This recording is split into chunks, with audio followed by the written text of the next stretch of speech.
দেশ বিদেশের বাছাই করা খবর নিয়ে সর্বদাই সত্য সন্ধানী ই নিউজ ভারত।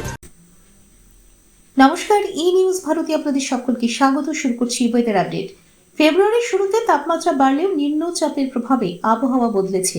বুধবারও শহর কলকাতা, হুগলি, হাওড়া, ২৪ পরগনায় আর্দ্র পরিবেশ এবং হালকা থেকে মাঝারি বৃষ্টির সম্ভাবনা রয়েছে।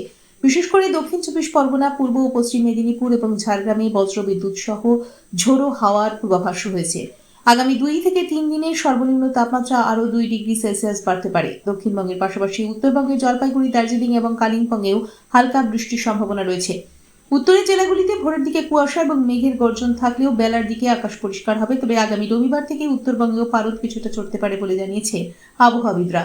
আজ কলকাতায় আংশিক মেঘলা আকাশ। আজ কলকাতা ও তার পার্শ্ববর্তী অঞ্চলে দিনের সর্বোচ্চ তাপমাত্রা 29 ডিগ্রি সেলসিয়াস, সর্বনিম্ন 17 ডিগ্রি সেলসিয়াস। বাতাসে আপেক্ষিক আর্দ্রতার পরিমাণ 37%।